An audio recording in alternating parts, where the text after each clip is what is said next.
எல்லாம் நல்லா இருக்கிறீங்களா? நானும் நல்லா இருக்கிறேன். நீங்கள் எல்லாம் நல்லா இருக்கணும் நான் கடவுள்கிட்ட வேண்டிக்கிறேன். வாங்க இன்றைக்கி ஒரு முட்டை குழம்பு வச்சிடலாம். கடாய் வச்சு அடுப்பு பற்ற வச்சுக்கலாம்.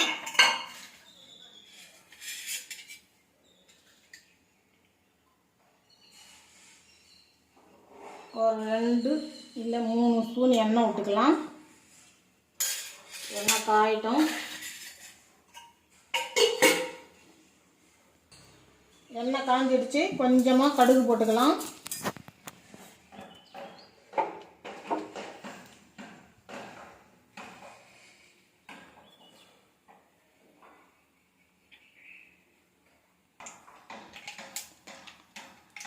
கடுகு பொரிஞ்சிடுச்சு. கொஞ்சமாக சோம்பு சேர்த்துக்கலாம். 1 ஸ்பூன் ஜீரகம் சேர்த்துக்கலாம்.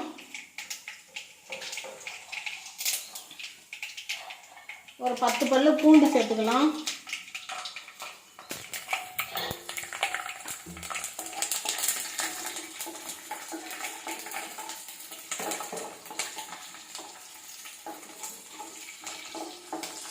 ரெண்டு பச்சை மிளகாய் போட்டுக்கலாம். ஒரு பெரிய சைஸ் வெங்காயம் இதையும் இது கூட சேர்த்துக்குவோம். வெங்காயம் நல்லா வதங்கட்டும்.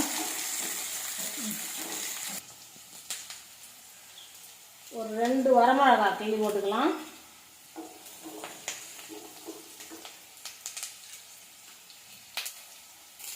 ஒரு கொத்து கருவேப்பிலை போட்டுக்கலாம். நல்லா வதங்கட்டும் வெங்காயம்.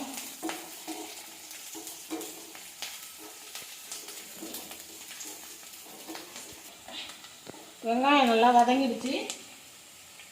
பாருங்கள், ஒரு 2 தக்காளி இதை சும்மா அப்படியே லைட்டாக அரைச்சி வச்சுருக்கேன். இதை இது கூட சேர்த்துக்கலாம்.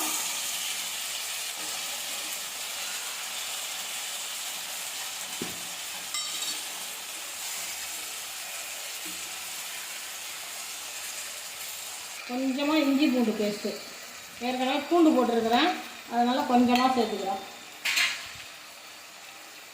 பச்சை வாசனை போகிற வரைக்கும் நல்லா வதக்கிக்குவோம். நல்லா எல்லாம் வதங்கி வந்துடுச்சு.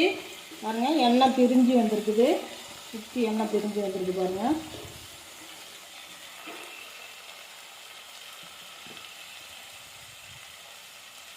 ஒரு ஸ்பூன் மஞ்சள் தூள் போட்டுக்கலாம்.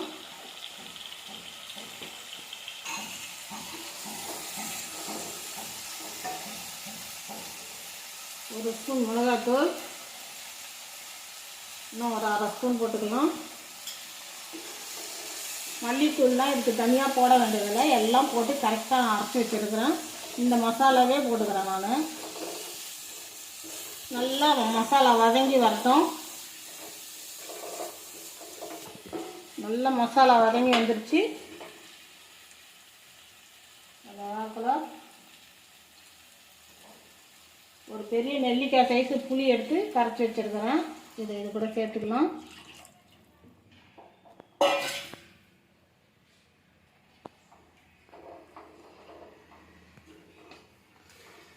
குழம்புக்கு தேவையான உப்பு போட்டுக்கலாம்.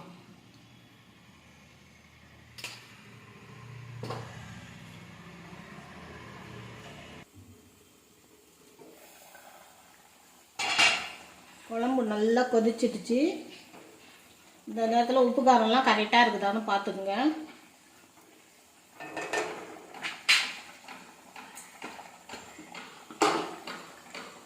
கொஞ்சமாக தேங்காய் அரைச்சி வச்சுருக்கேன், கொஞ்சமாக போட்டுக்கோங்க.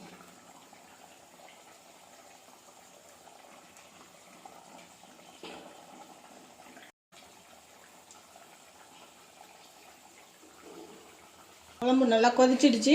அடுத்து அப்படியே சிம்மில் வச்சுக்கலாம். நான் 5 முட்டை எடுத்து வச்சுருக்கேன். இந்த முட்டையை அப்படியே உடச்சி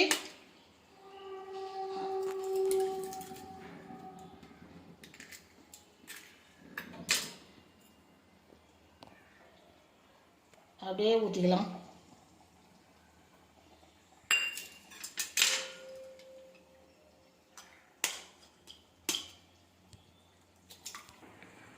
எல்லா முட்டையும் உடச்சி ஊற்றியாச்சு. அப்படியே சிம்மில் வச்சுட்டு அப்படியே மூடி வச்சுருவோம். ஒரு 5 நிமிஷம் மூடி வச்சுருவோம்.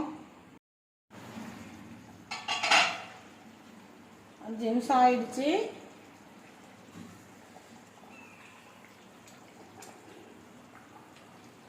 நம்ம ஊற்றின முட்டையெல்லாம் அப்படியே முழுசு முழுசாக வெந்திருக்குது பாருங்கள்.